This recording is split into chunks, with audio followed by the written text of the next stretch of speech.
Om Namo Bhagavate Vasudevaya.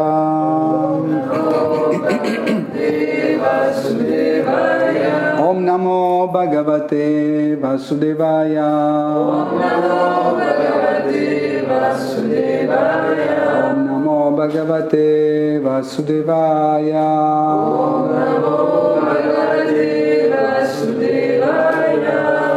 Hare Krishna, chers dévots.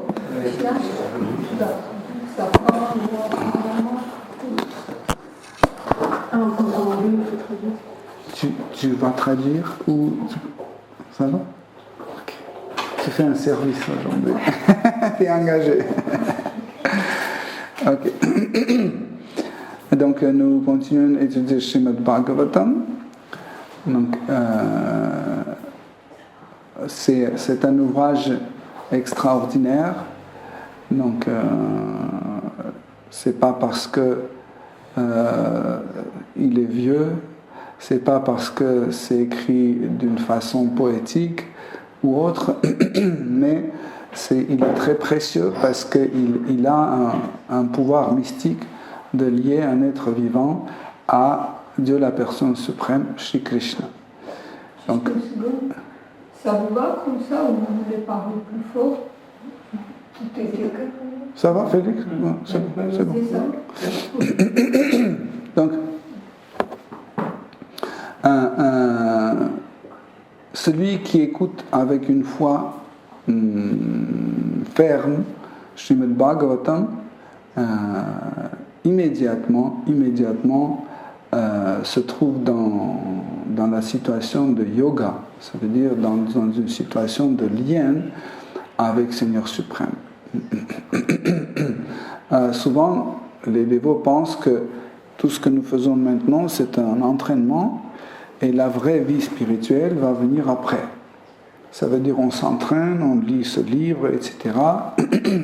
Et Krishna qui figure dans le livre, c'est pas le vrai Krishna, c'est un Krishna d'entraînement.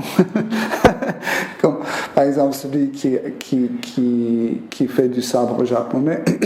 D'abord on lui donne un sabre en bois pour qu'il s'entraîne et après on lui donne un vrai. C'est pas comme ça. Quand on parle de Krishna dans Srimad Bhagavatam, c'est le vrai, c'est Krishna authentique. C'est pas un Krishna d'entraînement. Et des divertissements qui sont décrits dans Srimad Bhagavatam, ce ne sont pas des divertissements d'entraînement, c'est des vrais divertissements authentiques. Et celui qui écoute ces divertissements, au départ, il participe à ces divertissements d'une façon passive. Okay? C'est comme par exemple, vous marchez dans la rue et vous voyez qu'il y a deux personnes qui se battent. Vous restez comme ça, loin, et vous regardez comment ils donnent des coups. Vous êtes un participant passif. Parce que vous vous êtes arrêté, vous êtes en train de contempler. Okay? Mais au moment quand ça commence à vous toucher, ça veut dire vous commencez à prendre parti d'un de ces combattants. Par exemple, celui-là il est plus sympa, celui-là à mon avis il est méchant, c'est un racaille. Donc dès que vous avez un sentiment d'une position d'un observateur passif, vous passez dans une situation d'un observateur actif. Ok? Pourquoi? Parce que ça vous touche. Vous n'êtes plus indifférent. Ok? Et après, quand vous voyez que en fait ça vous touche énormément, vous allez et vous commencez rentrer dedans. Ça veut dire où vous donnez des coups, vous essayez de vous les séparer, etc. Et maintenant vous devenez un participant actif. Ok? De même sorte, en fait, quand on commence juste à écouter Srimad Bhagavatam, on est un participant, un observateur passif au départ. Mais ça ne veut pas dire que ce n'est pas un vrai Srimad Bhagavatam, c'est un vrai Srimad Bhagavatam. Donc mais ce processus, ça s'appelle Sadhana Bhakti. En fait, vous êtes un observateur Même si vous faites quelque chose, vous suivez les règles et prescriptions, vous ne mangez pas de la viande, vous ne fumez pas, vous ne prenez pas du café, du chocolat, etc. Vous faites vos efforts. Ce sont des efforts d'un observateur. Mais au moment quand ça commence à vous toucher, quand vous entendez Srimad Bhagavatam, et puis il y a une petite goutte qui commence à tomber, ou vous voulez absolument savoir et qu'est-ce qui s'est passé après, et pourquoi c'est comme ça, et vous n'arrivez pas à oublier ça, ça tourne dans votre tête, et vous dites pourquoi c'est comme ça, c'est injuste, et pourquoi Krishna ne vient pas maintenant, pourquoi il nous a laissés, etc. Donc, vous devenez un observateur actif. Ça, ce processus, ça s'appelle Bhava Bhakti. Un bhakta, un dévot qui commence à sentir. Bhava, c'est une émotion, c'est une extase. Quand il commence à revivre certaines émotions. Et puis après, quand il devient participant actif, donc ça c'est une étape de Prema Bhakti. C'est quand le bhakta est plein d'amour envers son objet d'adoration. Okay? Donc, Srimad Bhagavatam peut nous assurer toutes ces trois plateformes. C'est pour ça qu'il faut écouter Srimad Bhagavatam d'une façon continue. Ça veut dire, c'est pas juste un dimanche on a écouté Srimad Bhagavatam jusqu'au dimanche prochain. Aujourd'hui, on a toutes les possibilités d'écouter Srimad Bhagavatam tous les jours. Même si vous écoutez Srimad Bhagavatam tous les jours, par exemple chaque jour, 5 minutes. C'est pas compliqué. Vous ouvrez Srimad Bhagavatam et vous lisez juste un verset qui vous prend 5 minutes, même pas 2 minutes. Et après, vous partez au travail. En fait, ça reste. Vous allez, comme la nourriture, vous ne mangez pas toute la journée, n'est-ce pas? Vous prenez le déjeuner pendant 15 minutes, ok? Et après vous laissez, mais ça continue à travailler dans l'estomac. Vous nourrissez l'estomac et jusqu'au prochain repas, en fait, il vous nourrit. De la même façon, si vous lisez même un verset le matin, par exemple, vous nourrissez votre esprit jusqu'au prochain, entre guillemets, repas. Et ça reste, ça tourne dans votre tête. Voilà pourquoi, en effet, le sadhana bhakti, ou le principe de suivre les règles et prescriptions de service dévotionnel a un pouvoir extraordinaire. Donc aujourd'hui, nous commençons Srimad Bhagavatam 4e chant, 12e chapitre à partir de verset 17. Tasyam Vishuddha Karana Shiva Varvagyaha Vajvasanam Jita Marun Manasahri Taksha Stule Dathara Bhagavat Pratirupa Etat Thyayams Tat Avyavahito Vaisridjat Samathau. Traduction. À Badarika Ashram, Dhruva Maharaj parvint à une totale purification de ses sens en se baignant régulièrement dans des eaux pures et limpides comme le cristal. Il s'établit fermement dans la position assise et par la pratique du yoga maîtrisa sa respiration et son air vital. Ayant ainsi complètement détaché ses sens de leur objet, il concentra son mental sur la forme Archa Vigraha du Seigneur, qui n'est pas différente de lui. Grâce à cette méditation, il parvint au Samadhi. Tenant est porté par sa divine grâce Bhaktivedanta Swami Srila Prabhupada. Ce verset nous donne une description de l'Ashtanga Yoga. Dhruva Maharaj était déjà familiarisé avec cette voie, qui n'a d'ailleurs jamais été conçue pour être pratiquée dans une ville à la mode.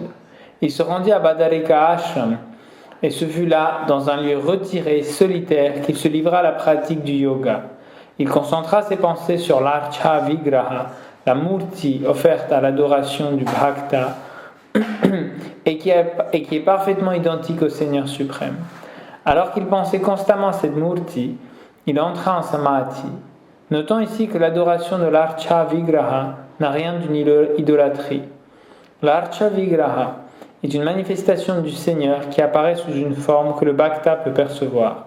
C'est pourquoi dans les temples, les bhaktas servent le Seigneur sous sa forme d'archavigraha, laquelle peut être constituée de différents matériaux, sthula, tels que la pierre, le métal, le bois, les pierres précieuses ou la peinture. Ces éléments que l'on utilise pour matérialiser la forme du Seigneur sont dits sthula. Étant donné que les bhaktas observent les règles du culte, la forme matérialisée du Seigneur n'est pas différente de sa forme spirituelle originelle. Le bhakta peut ainsi s'absorber constamment dans la pensée du Seigneur, ce qui constitue précisément le but ultime de l'exercice.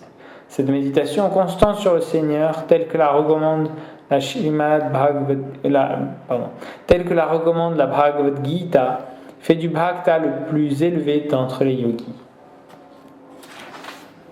Merci. Donc,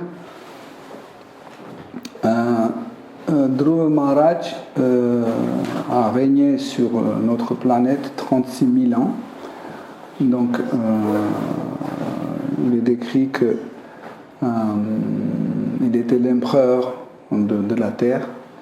Donc,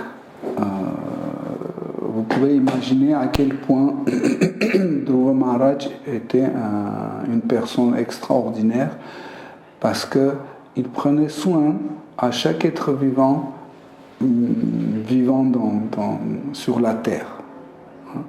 Ça veut dire, il ne disait pas en Afrique du Sud, je m'en fiche, c'est trop loin, qu'est-ce que je vais faire là-bas ou là-bas ou là-bas. En fait, il était tellement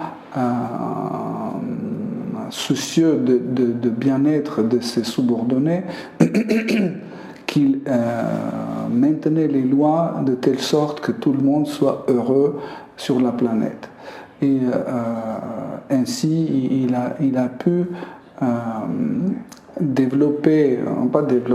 il a pu éduquer une génération qui le suivait, comme son fils par exemple, et il a laissé le trône il a laissé son trône à son fils et il est allé à Badarika Ashrama.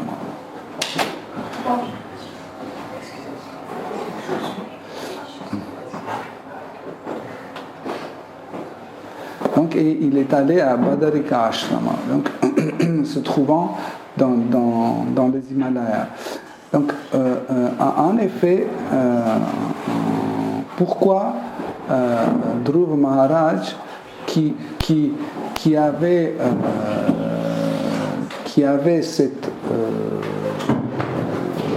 ce corps brillant, parce que si vous vous souvenez, Seigneur Vishnu lui a offert un corps qui pendant 36 000 ans, même plus, voire plus, jusqu'à la fin de sa vie, il était en pleine santé et tous ses sens étaient frais. Donc sa mémoire était excellente, etc.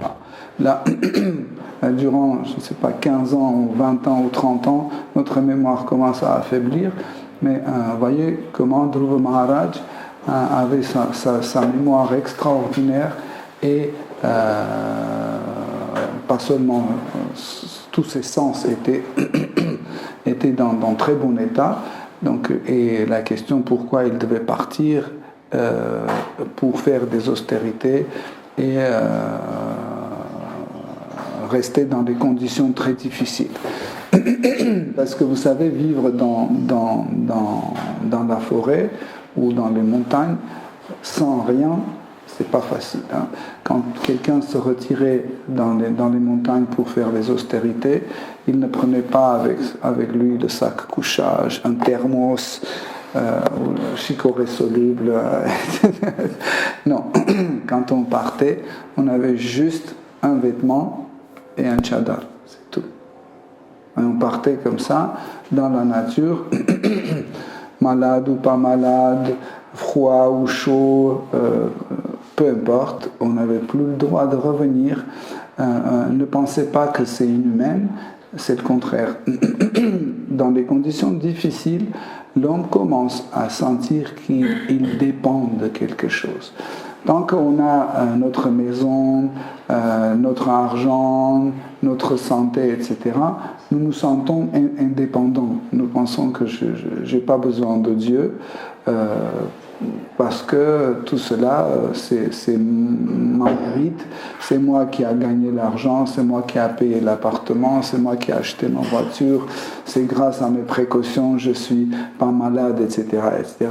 Je pense que tout est leur mérite. Mais en réalité, quand ils se trouvent dans des conditions difficiles, entre guillemets, ils comprennent qu'ils dépendent de la nature. Et quand ils commencent à approfondir leur connaissance dans la méditation, ils commencent que eux, ils dépendent de la nature et la nature dépend de Dieu. Donc automatiquement, nous dépendons de Dieu. Cette dépendance, en fait, nous aide pour créer un lien avec Dieu qui, d'une façon croissante, nous amène au monde spirituel. Donc, pour pouvoir, en fait, pratiquer la méditation, etc., il faut que nos corps aient certaines ressources pour qu'on puisse pratiquer la conscience Krishna ou la voie de réalisation de soi. Voilà pourquoi celui qui devient un transcendentaliste ou qui, d'une façon ferme, veut aller vivre dans le monde spirituel, il essaie de préserver son corps. Donc, pour préserver son corps, nous avons besoin de suivre certaines règles.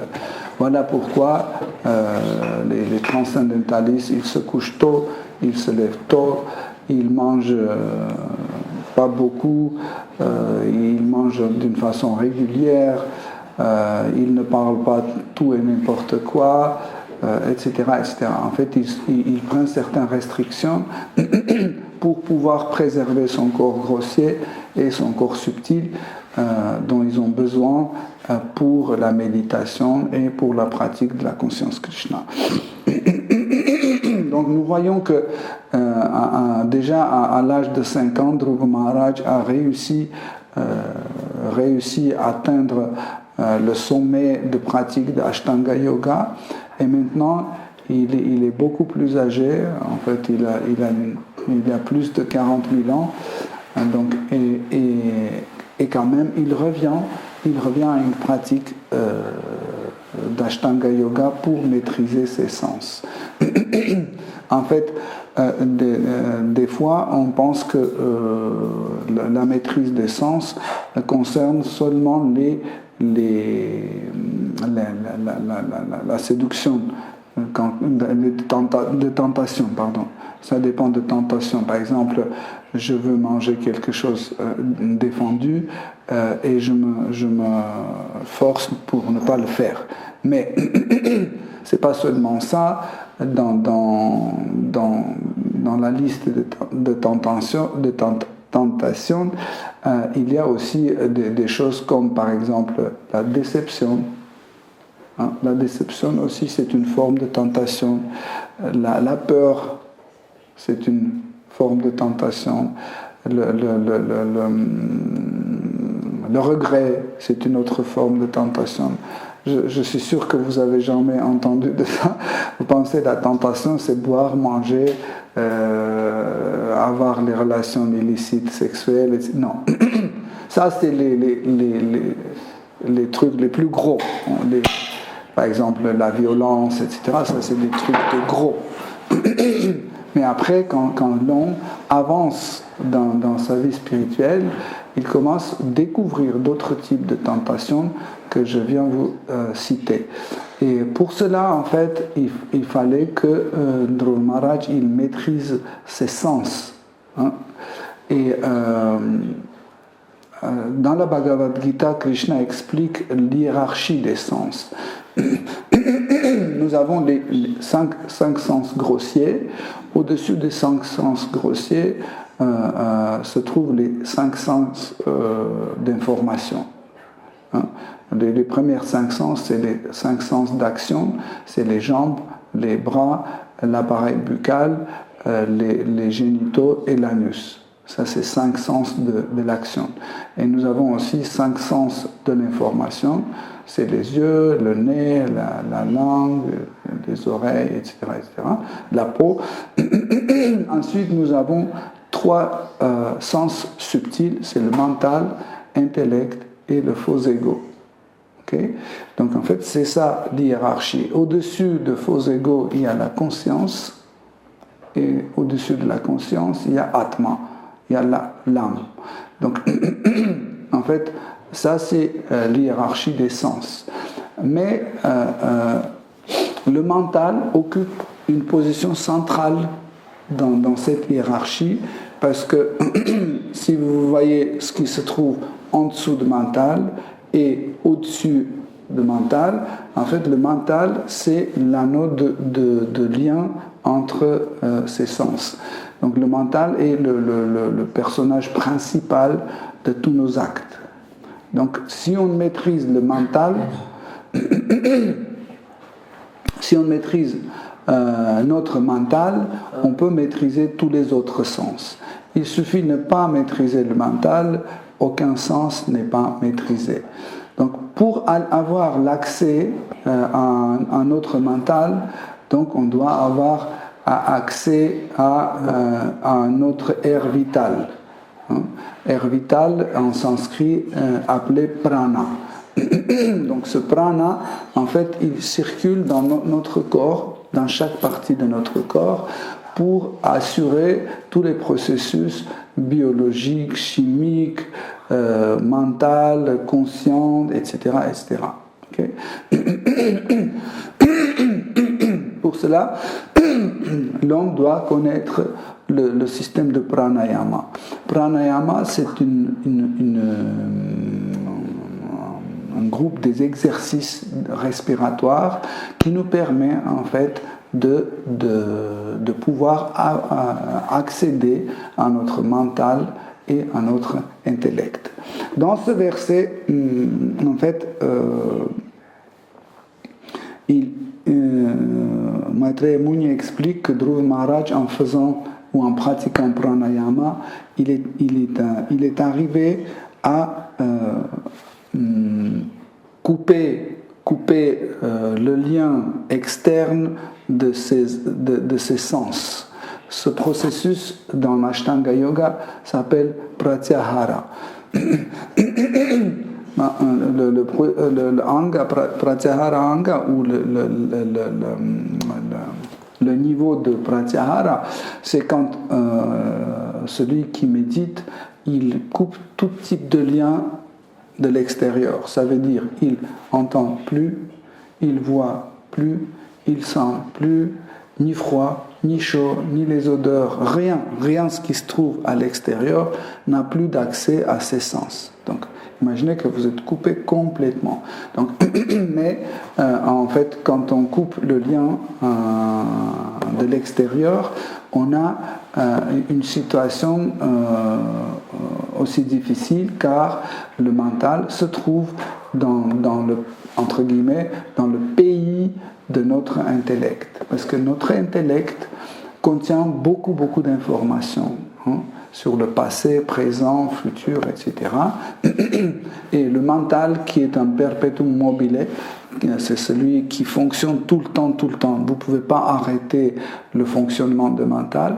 Donc quand il se trouve au milieu de l'intellect, donc il commence à prendre des choses et il commence à les reproduire, les mettre ensemble, séparer, etc. Donc pour éviter ce genre de problème, en fait, le méditant, après Pratyahara, ça veut dire après avoir coupé le lien de ses sens de l'extérieur, il passe à une étape suivante, Dharana. Dharana, c'est une capacité de fixer tous nos sens sur un objet précis ou sur un point précis et canaliser toute notre attention sur cet objet de méditation. Okay? Donc, si on arrive à le faire, ça veut dire tout ce qui se trouve dans notre intellect nous ne dérange plus. C'est comme par exemple quand vous espionnez quelqu'un dans la rue, vous fixez avec votre regard quelqu'un et vous ne lâchez pas.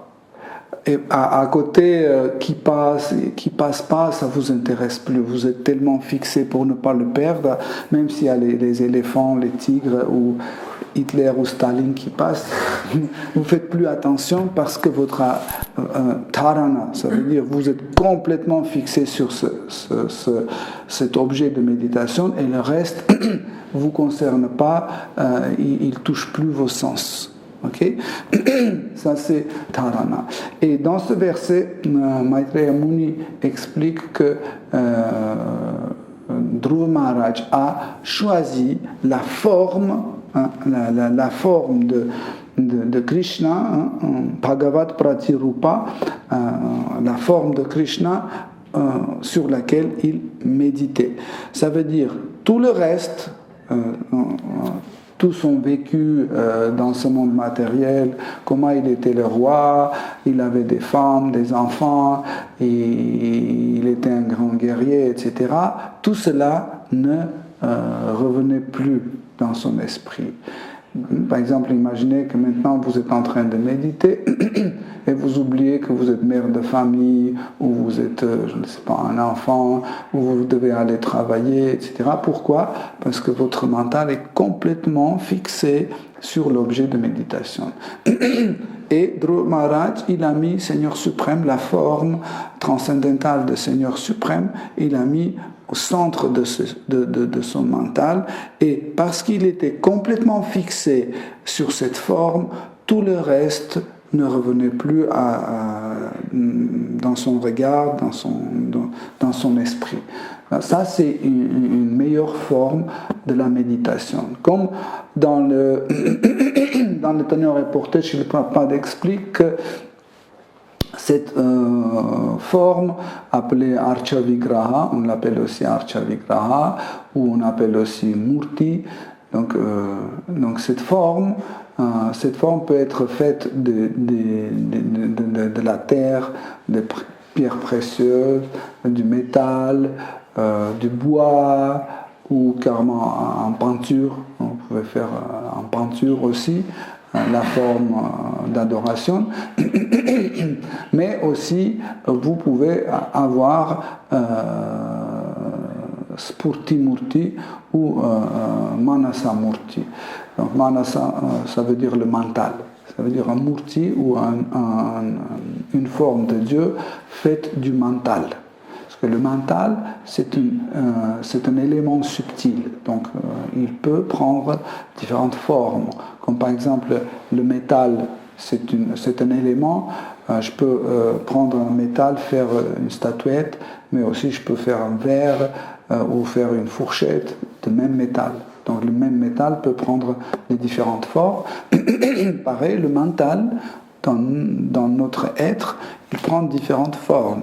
Par exemple, il prend la forme de notre futur mari ou de notre, je ne sais pas, futur bouquet, ou le mental prend la forme de ce qu'on a vécu dans le passé, les gâteaux qu'on a mangés avant-hier. Okay. En fait, le mental, c'est une substance extraordinaire qui peut prendre des différentes formes. Et c'est comme ça que ces formes-là, en fait, deviennent tangibles. Qu'est-ce que ça veut dire, par exemple, penser ou réfléchir ?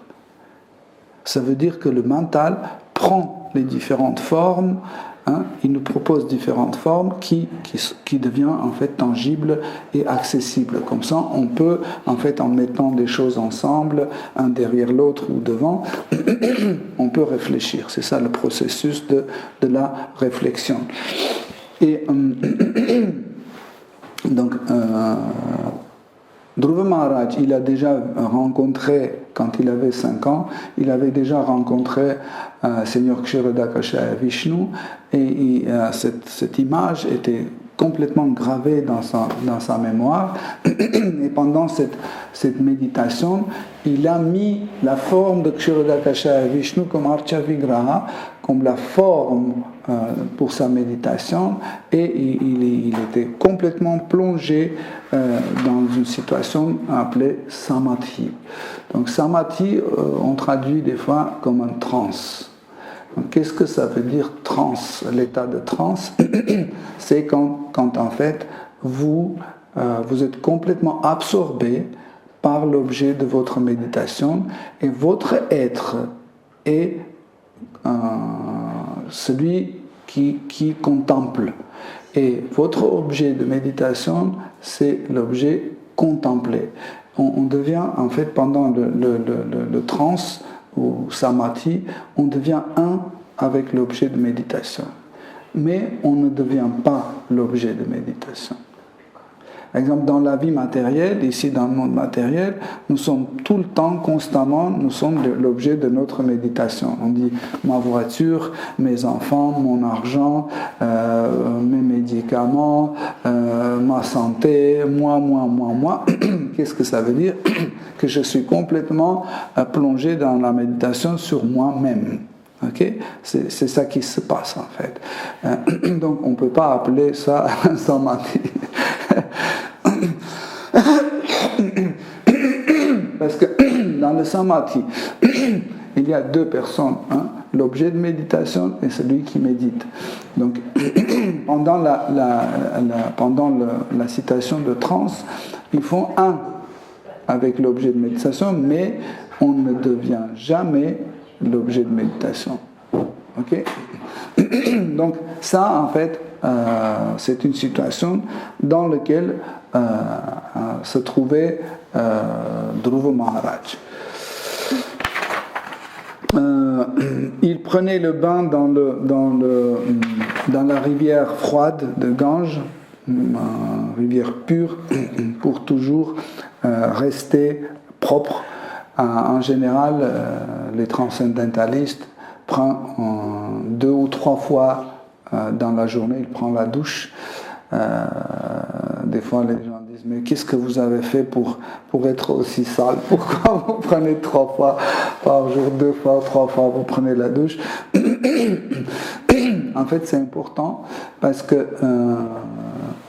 dans les communications, surtout en ville, dans les communications, notre corps grossier et corps subtil se polluent. Il y a une pollution subtile et la pollution grossière.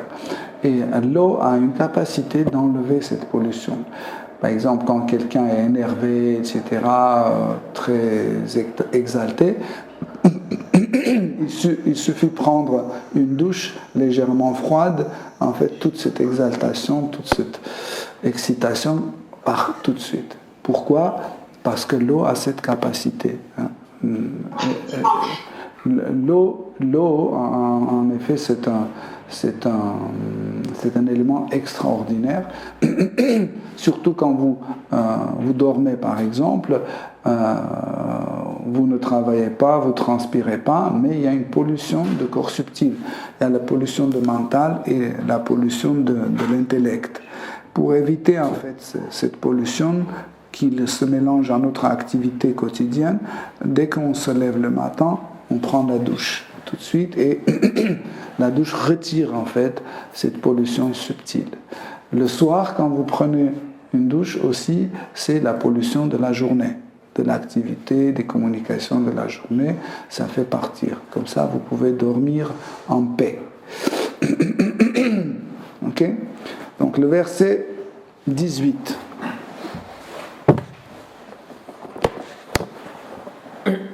Traduction. Sous l'effet de cette félicité spirituelle et absolue, un flot de larmes ininterrompu jaillit de ses yeux et son cœur fondit. Il fut pris de frémissements et les poils de son corps se dressèrent. Ainsi transporté d'extase par le service de dévotion, Dhruva Maharaj en oublia complètement son existence corporelle et fut aussitôt libéré de l'emprise de la matière.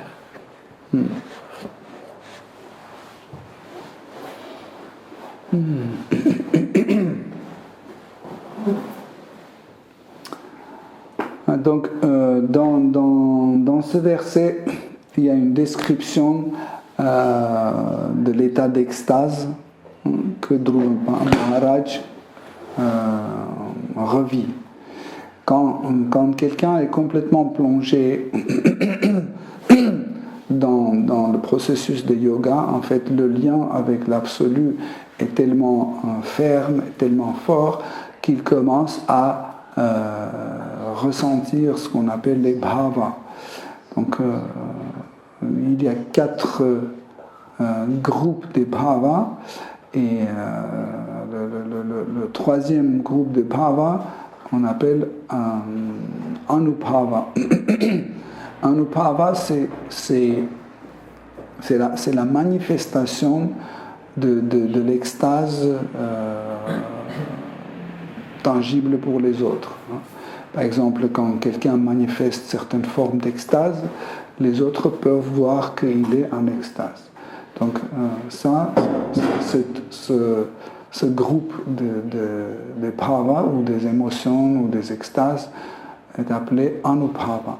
Dans les anubhava, il y a plusieurs catégories des extases, et il y en a une catégorie appelée sattvika anubhava. Et là, il y a 8 sattvika anubhava. Donc, quand on étudie Srimad Bhagavatam, on peut voir comment les dévots manifestent cette extase sattvika anubhava. En fait, par sa nature, sattvika anubhava, c'est la manifestation de l'état de la nature dans laquelle on se trouve. Okay? Par exemple, il y a une extase appelée stamba. Stamba veut dire immobile. Des fois, la colonne d'un temple ou d'un palais est appelée aussi stamba. Pourquoi? Parce que ça ne bouge pas. Okay? Donc c'est un extase. Quand un dévot tombe dans l'extase stamba, tous ses membres deviennent comme la pierre. Il n'arrive plus à bouger, ni parler, ni bouger comme ça. Il reste comme ça, immobile. Donc ça, c'est un extase stamba. Là, dans la description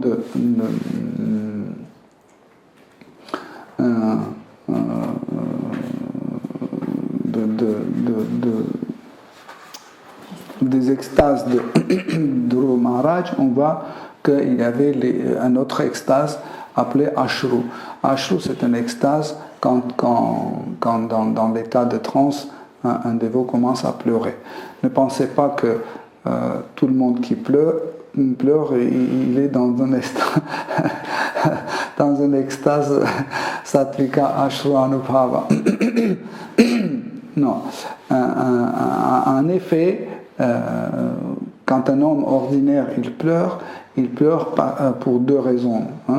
Il y a 2 types de larmes. Il y a des larmes froides et des larmes chaudes. Les larmes froides, ce sont des larmes de bonheur. Quand on se sent très ému, très heureux, etc., là, c'est les larmes froides. Mais quand on est déçu, on est frustré, on est en colère, il y a les larmes qui sortent, ces larmes sont très, très chaudes. Okay? Donc, mais, vous voyez, en fait, tous les 2 cas, ce n'est pas des cas de Ashru Sattvika Anubhava, de l'extase transcendantale. Pourquoi? Parce que comme cause, il y a où le centre d'intérêt, c'est ma propre nature, c'est moi. Donc je suis frustré, c'est pour ça que je suis offensé, c'est pour ça que je pleure, etc. Tandis que dans la source de Ashru Sattvika Anubhava, c'est l'état d'un dévot quand le dévot voit Seigneur suprême satisfait. Vous voyez la nuance? Quand il voit, c'est ça l'origine de cette extase, c'est quand il voit le Seigneur suprême satisfait, c'est là où il commence à pleurer. Donc ça, c'est, vous voyez, c'est ni c'est deux types de larmes qu'on a décrits chez l'homme ordinaire, vous voyez, et les larmes d'une extase, ils ont deux natures différentes. Okay? Je ne sais pas si j'ai expliqué assez clairement. Okay? Donc, et Maitreya Muni décrit que Dhruva Maharaj était dans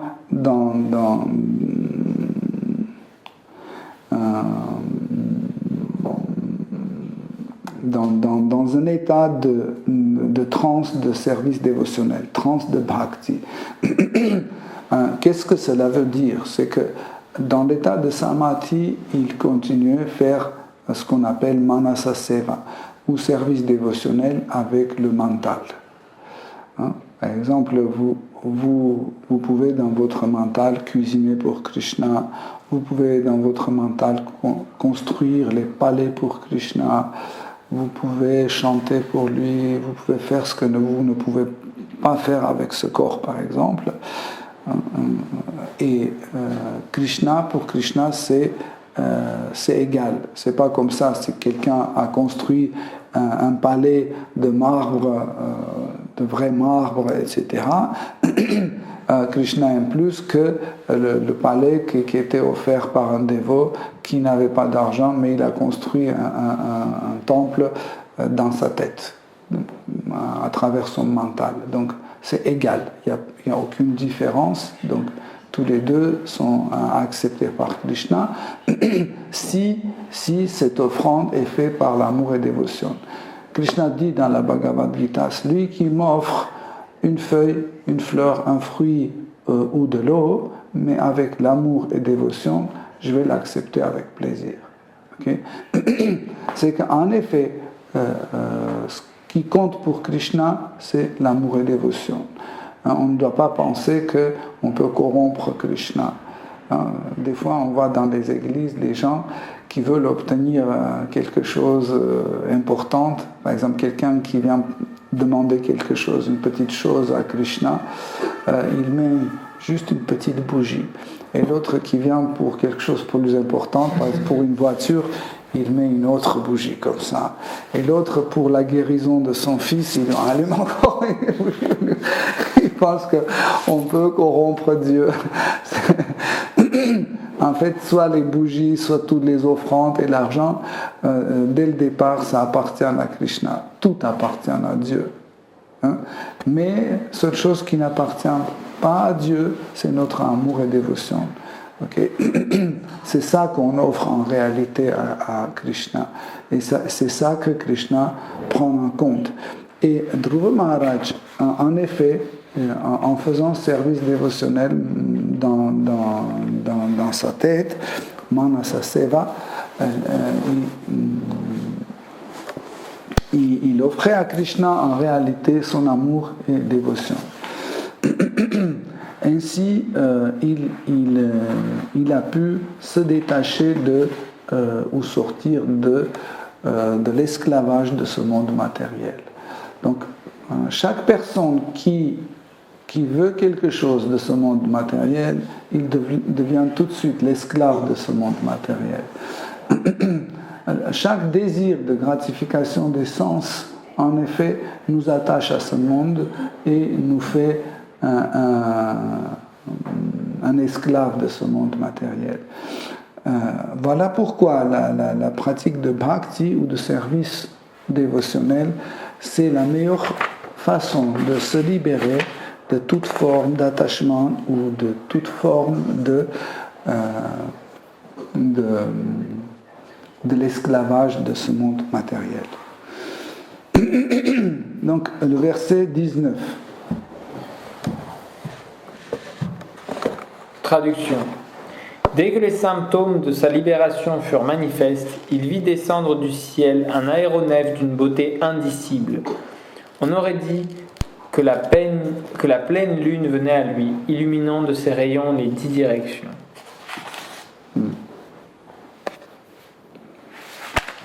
Le suivant. Verset 20, traduction. Dhruva Maharaj vit dans cet aéronef 2 fidèles serviteurs de Shri Vishnu, des êtres merveilleux. Ils paraissaient très jeunes, avec des yeux pareils à des lotus aux reflets pourprés, et leur corps, pourvu de 4 bras, avait une teinte foncée. Ils tenaient des masses, leurs vêtements avaient un charme exceptionnel, et ils étaient parés de couronnes, de colliers, de bracelets et de pendants d'oreilles. 21. Verset 21, traduction. Lorsqu'il comprit que ces 2 personnages extraordinaires étaient des serviteurs personnels de Dieu la personne suprême, il se leva instantanément, mais dans son empressement, troublé comme il était, il oublia de quelle façon il devait les recevoir. C'est pourquoi il leur offrit simplement son hommage, les mains jointes, et chanta les gloires des saints noms du Seigneur. 22. Traduction. Dhruva Maharaj était sans cesse absorbé dans les pensées des pieds pareils au lotus de Shri Krishna, et son cœur lui appartenait tout entier.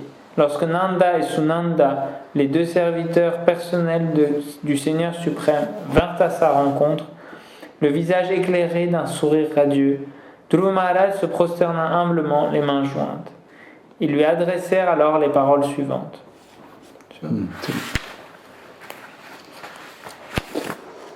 Donc, on va essayer d'imaginer le contexte de cet épisode qui se passe dans les Himalayas, dans un endroit assez austère. Okay, il y avait juste des petits chalets comme ça, construits par les petits bambous, où dormaient les grands sages. Donc il y en avait quelques-uns comme ça. Donc, et Dhruva Maharaj avait son petit chalet aussi. Et, et ce qui est intéressant, c'est que Dhruva Maharaj était complètement absorbé dans cette extase, en fait, et extérieurement, en fait, comme on a expliqué, extérieurement, on pouvait comprendre qu'il se trouve dans l'état d'extase. Comme par exemple, quand il y a quelqu'un qui est ivre, okay, comment on peut comprendre de loin, comment comprendre qu'il est ivre? Parce qu'il marche comme ça. Okay. Donc c'est l'extase de l'ivrogne.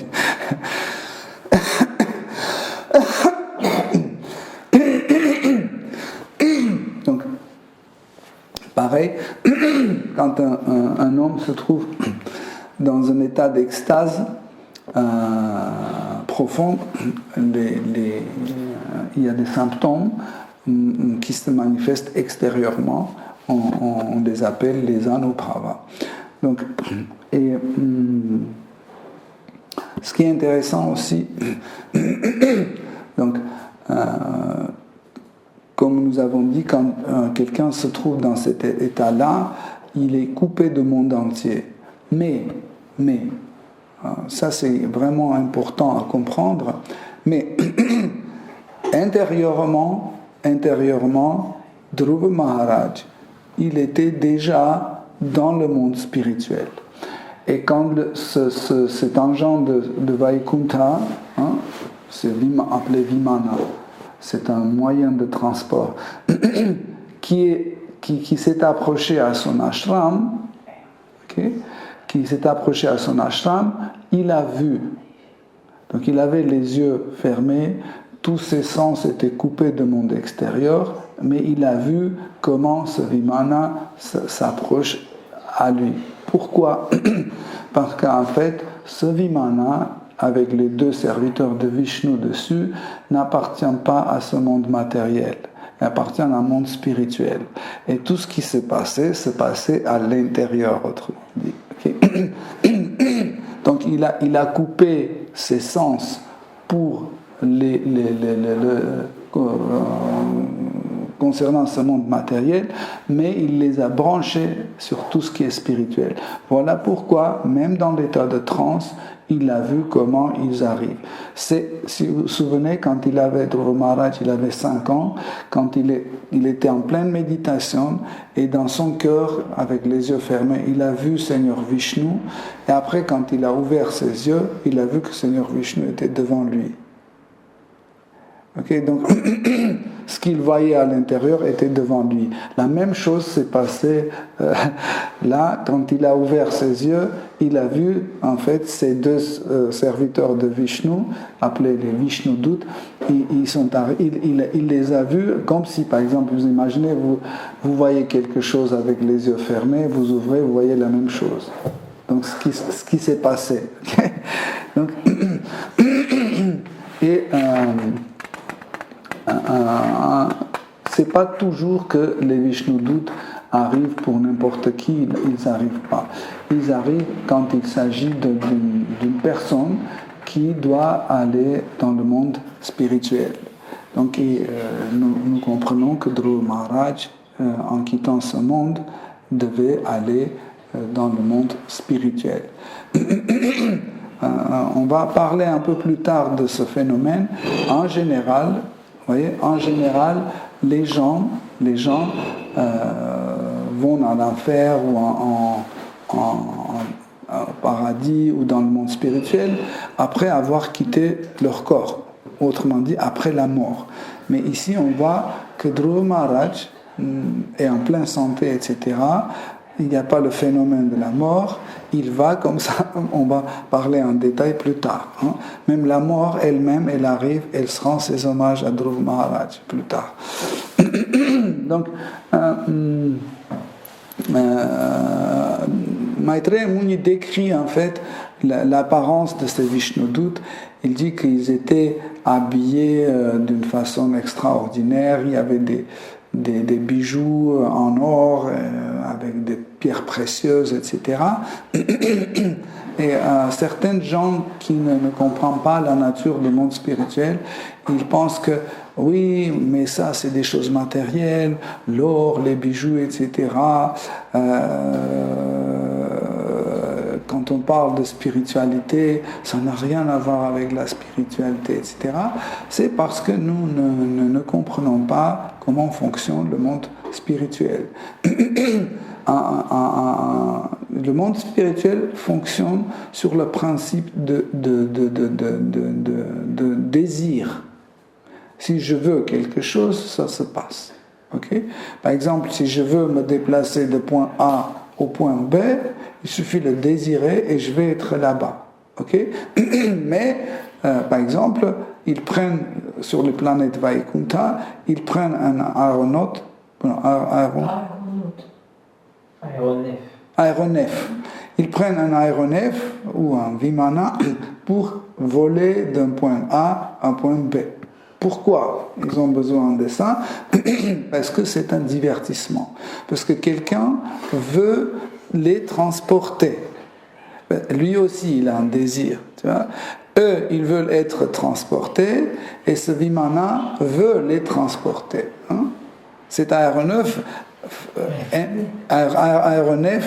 veut faire un service. Il veut transporter, il veut faire plaisir à Krishna en transportant ses dévots. Okay? Par exemple, pareil les bijoux. Okay? Chaque bijou c'est quelqu'un. C'est un être vivant. Chaque guirlande ou un collier ou un vêtement, c'est quelqu'un, c'est un être vivant qui a ce genre de forme et en fait il veut rentrer dans les communications spirituelles avec les autres, hein, ou avec Krishna sous cette forme-là. Okay? Donc c'est pas juste un décor, en fait, c'est un service rendu en même temps en cette forme-là. Okay? Par exemple, un boucle d'oreille, c'est une forme à travers laquelle ils rendent un service à quelqu'un d'autre.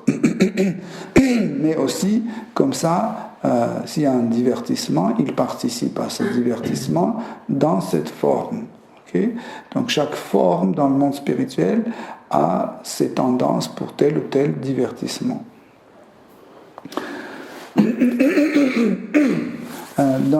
Il est écrit que aussi dans ces 4 bras, chaque Vishnudut avait une masse. En fait, pourquoi? Parce qu'en fait, c'est un élément de la défense. Pas d'une autodéfense, mais en fait, il vient pour défendre avec Krishna. Il vient pour défendre les intérêts de dévots qui habitent dans ce monde matériel. Quand Dhruva Maharaj, quand il a vu ces 2 envoyés de Dieu, de Vishnudut, il a tout de suite compris que c'est des Vishnudut. Pourquoi? Parce qu'il avait déjà une description de Vishnudut par son maître spirituel, et il a compris que en fait, il ressemble beaucoup à son objet d'amour. Les Vishnudut se ressemblent beaucoup à Seigneur Narayana. Ils ont pratiquement le même corps, la même couleur, aussi ils ont 4 bras, etc. Ils se ressemblent beaucoup, sauf certains éléments qui les différencient. Et si vous n'êtes pas expert, vous pouvez penser que c'est Dieu la personne suprême qui est venu. Mais Dhruva Maharaj était un expert. Tout de suite, il a compris que ce n'est pas Dieu la personne suprême, mais c'est ses serviteurs qui sont venus. Donc, quand il les a vus, quand il les a aperçus, Dhruva Maharaj, quand Dhruva Maharaj a aperçu ces 2 serviteurs de Krishna, de Seigneur suprême, en fait, il a eu une autre forme d'extase. Il est rentré dans une autre extase parce que, en fait, comme on a parlé vendredi dernier, les serviteurs de Seigneur suprême sont des Udipana, les stimulateurs ou les qualités de Seigneur suprême. Donc, en voyant les serviteurs de Krishna, on voit Seigneur suprême à travers ses serviteurs. Pourquoi? Parce que Seigneur, il se manifeste à travers de ses fidèles. Okay? Donc, c'est pour ça qu'en fait, Dhruva Maharaj a eu une autre extase quand il les a vus. Et quand il les a vus, il était perplexe. Il ne savait pas quoi dire, comment dire, pourquoi ils sont venus. Il n'a rien compris. Et la première chose qu'il a pu faire, il se joint les mains comme ça et il a commencé à chanter la gloire du Seigneur. Donc Srila Prabhupada nous disait toujours, quand vous ne savez pas quoi faire, vous chantez Hare Krishna. Il disait que ça passe partout. Quand vous ne savez pas avec quel mantra vous devez faire l'adoration, comment offrir, etc., il disait, chanter Hare Krishna, c'est authentique.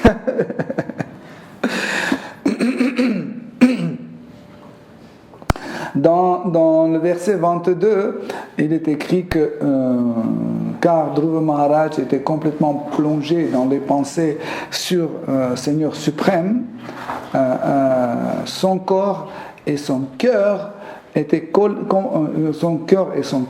complètement appartenaient à Seigneur suprême. Okay. Qu'est-ce que ça veut dire appartenir? C'est que nos désirs, c'est le désir du Seigneur suprême. J'ai pas d'autre désir. Okay? Donc ça, c'est très important à comprendre. Quand on arrive à un niveau appelé Prema Bhakti, ça veut dire le service dévotionnel par l'amour, okay? Parce que Bhava Bhakti, c'est un service dévotionnel par les émotions. Okay, vous voyez la différence? Et tandis que Prema Bhakti, c'est service dévotionnel par l'amour. Donc, quand on arrive à Prema Bhakti, en fait, nos désirs sont deviennent le désir du Seigneur suprême. Et ou bien le désir du Seigneur suprême, c'est notre désir. Ok? Et nous l'appartenons complètement. Ok? Ça, c'est le principe d'être un et différent en même temps. Ok? En sanskrit, on dit Peda Abheda. Ça veut dire on est différent et un en même temps. Ok? Donc on ne perd pas notre identité en étant un avec Seigneur suprême.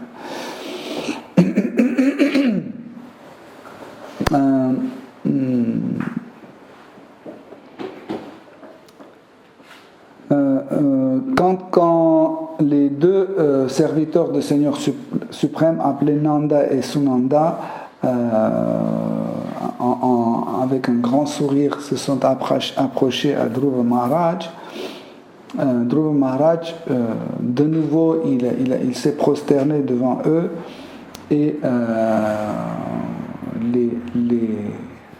les deux serviteurs de Seigneur suprême ont commencé à lui parler.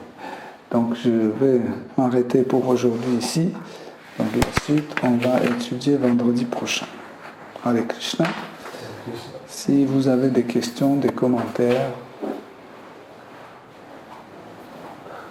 Vous avez dit que Bhava Bhakti c'est de l'émotion et Prema Bhakti c'est de l'amour, mais l'amour aussi c'est une émotion.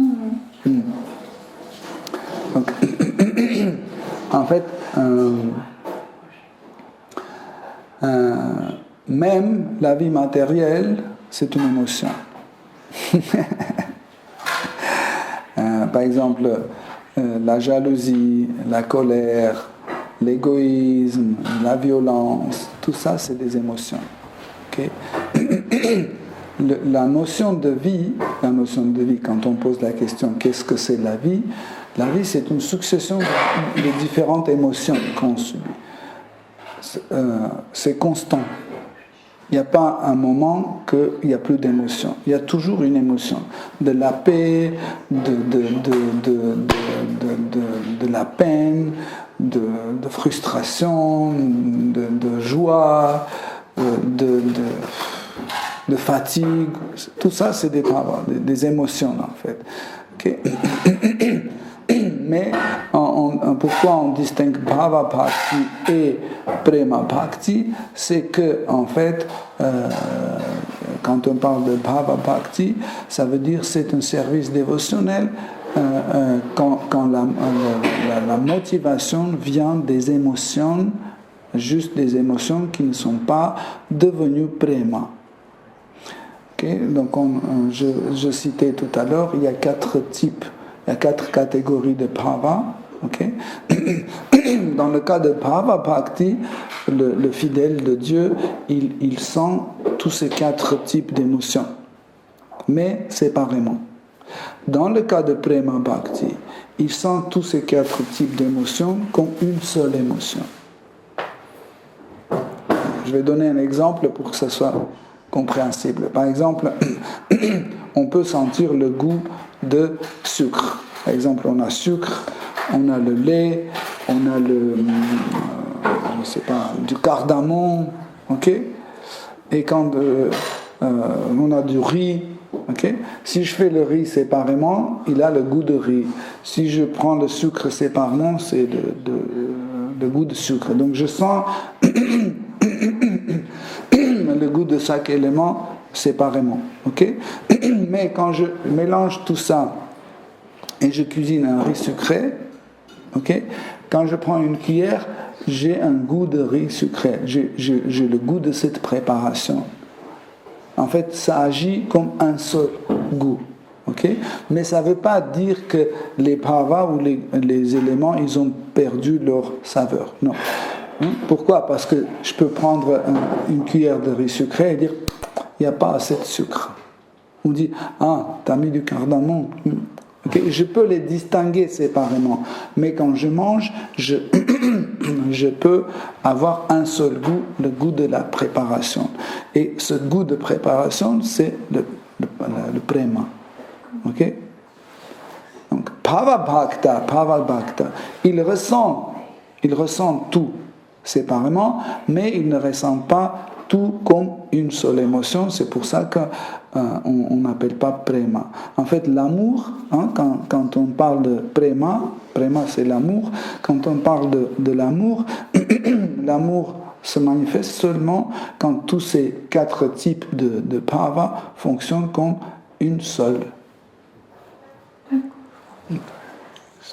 Si vous avez d'autres questions. Non, c'était la même question. Ah, ok. Moi j'ai une question.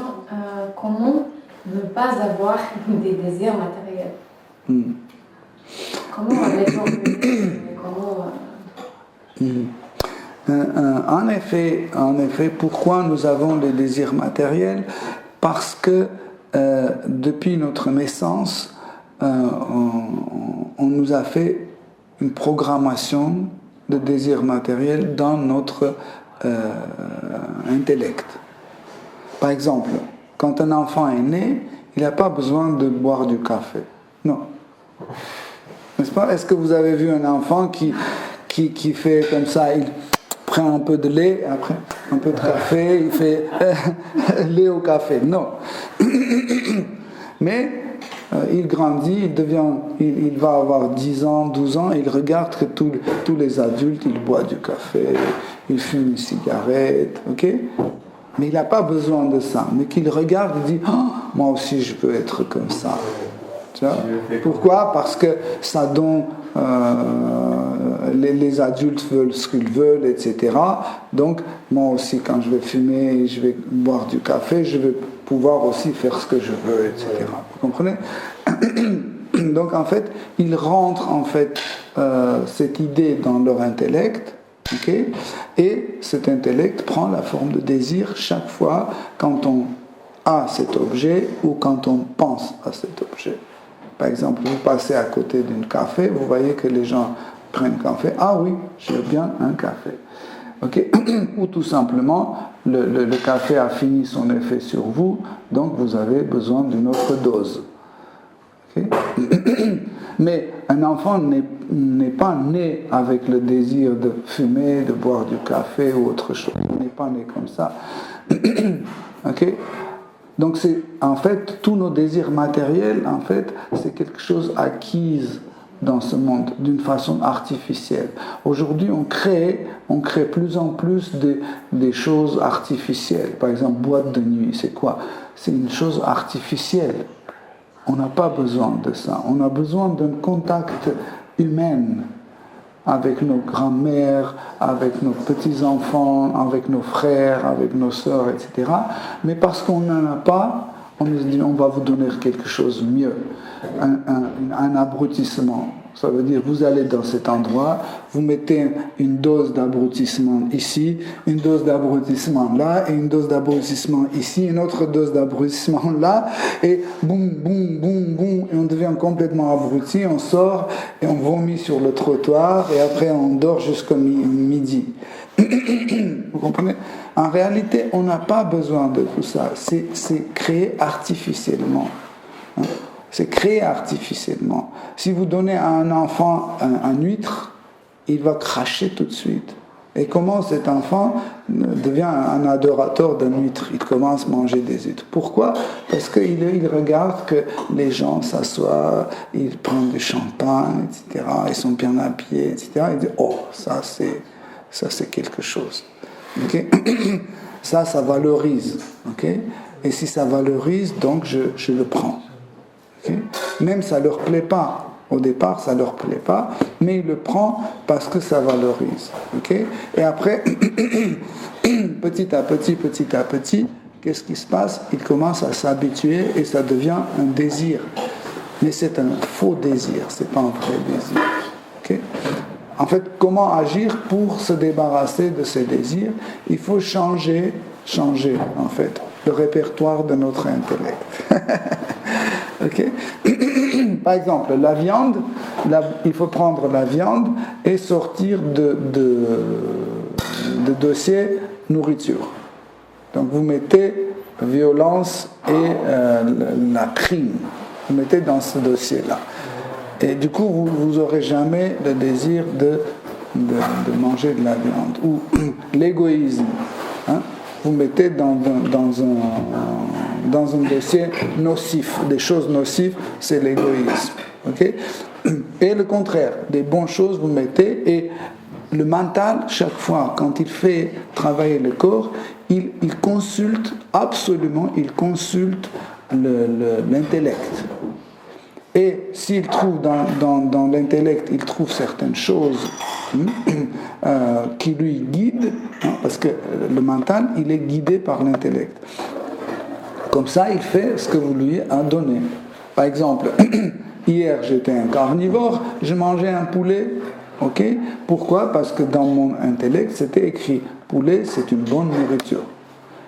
Et le soir, j'ai décidé de devenir un végétarien. J'ai dit, bon, j'ai enlevé le poulet de mon dossier nourriture et j'ai mis dans le dossier pauvres êtres vivants qui ont le droit de vivre. Ok? Et puis quand je vois le poulet, j'ai plus de désir.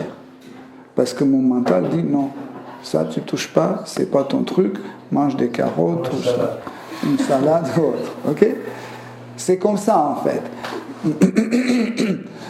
Pour pouvoir changer le contenu de notre intellect, on doit suivre les règles et prescriptions et écouter les divertissements transcendantaux de Seigneur suprême, ainsi chanter le Saint-Nom. En fait, tout cela va nous aider, va nous aider de se débarrasser de tout type de désir matériel. Par exemple, si quelqu'un me propose une cigarette, c'est pas que je veux fumer et j'essaie de résister. Le contraire, ça me dégoûte. Okay? C'est comme ça qu'en fait, petit à petit, en fait, on fait un changement. On ne peut pas changer si on ne change rien dans notre vie. C'est pour ça qu'en fait, celui qui choisit le chemin droit de la libération pour aller dans le monde spirituel et pour rétablir ses relations avec Krishna, qu'est-ce qu'il fait? Il met sa vie, il orne plutôt sa vie de restrictions. Tu vois? Il commence à renoncer aux choses. Certaines choses qui deviennent un obstacle pour son progrès spirituel. Okay? Donc les choses par elles-mêmes, ils sont ni mauvaises ni bonnes. Tout dépend de son usage et de sa destination. Par exemple, un couteau, est-ce que c'est bon ou mauvais? Ça dépend. Si tu coupes la salade, c'est bon. Mais si tu tues quelqu'un, c'est mauvais. Tuer quelqu'un, est-ce que c'est mauvais ou bon? Ça dépend. Si tu tues un innocent, c'est mauvais. Et si tu protèges quelqu'un, si tu tues quelqu'un, un agresseur ou je ne sais pas, terroriste, pour protéger, je ne sais pas, une centaine, milliers de personnes, c'est un bon acte. Vous comprenez? Donc la chose elle-même, elle se valorise seulement par sa destination et son usage. Okay? Et j'ai encore une question. Comment ne pas confondre nos besoins avec les désirs? Donc il y a des besoins naturels qui sont mis dans notre corps par défaut. Donc c'est programmé déjà. Quand ce monde était créé, en fait chaque forme était programmée. Par exemple, qu'est-ce que c'est riz? Un riz, c'est une plante, c'est un programme. Chaque fois quand vous plantez une graine de riz, c'est un riz qui pousse. C'est pas un pommier qui pousse ou une tulipe, non. Pourquoi? Parce que une graine de riz, c'est un programme. Si vous prenez par exemple un haricot, c'est un autre programme. Vous plantez un haricot, c'est un haricot qui pousse, c'est un programme. Pareil, en fait, chaque forme d'un être vivant, il y a 8 400 000 formes des êtres vivants, et chaque forme, c'est un programme. Okay? Donc, pour chacun a un besoin naturel. Comme par exemple, pour que lave-vaisselle fonctionne, vous mettez dedans le produit, la lessive. Vous ne mettez pas du pétrole, non? mais ou de l'essence. Vous ne mettez pas. Pourquoi? Parce que par défaut, c'est créé, en fait, cette forme est créée pour fonctionner avec la lessive. Mais si vous mettez la lessive dans le bac de votre voiture, ça ne va pas marcher. Parce que ça, c'est un autre programme, en fait. Le besoin de ce mécanisme, de ce corps, il fonctionne avec l'essence. Pareil, chaque corps a ses besoins naturels. Par exemple, quels sont nos besoins naturels? C'est de manger, manger, boire, etc., dormir, se défendre et se multiplier. C'est les quatre principes, en fait, corporels, corps grossier et corps subtil, les deux. C'est des besoins naturels, on peut dire. Mais l'homme ne doit pas dépasser, en fait, ses besoins naturels. Par exemple, mon estomac contient 450 ou 500 millilitres de nourriture. Si je mange 1 kilo, 1000 millilitres, donc j'ai dépassé la dose. Si j'ai dépassé la dose, donc je commence à abîmer ce mécanisme. Donc ça, c'est un désir qui va au-delà des besoins naturels. C'est ce qu'on appelle la gratification des sens. Donc chaque gratification des sens, ça abîme en fait notre corps grossier ou subtil. Donc c'est pour ça qu'on les appelle les péchés. Par exemple, si quelqu'un se nourrit, on ne dit pas que tu as commis un péché de gourmandise. Pourquoi? Parce que tu as mangé. C'est normal. Ce corps fonctionne avec la nourriture. Mais quand j'ai dépassé la norme, j'ai mangé plus qu'il faut, donc j'ai commis un péché de gourmandise. Ou si j'ai mangé quelque chose que je ne dois pas manger, c'est aussi un péché de gourmandise.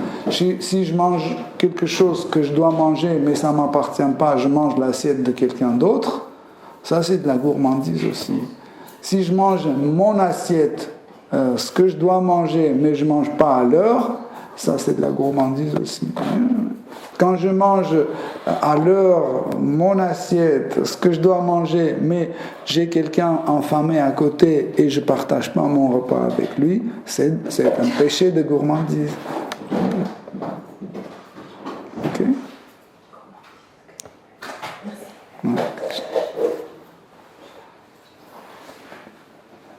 Si vous avez d'autres questions. C'est prêt? Ok, Hare Krishna, merci beaucoup pour votre attention. Shri Srimad Bhagavatam ki jai, Srila Prabhupada ki jai.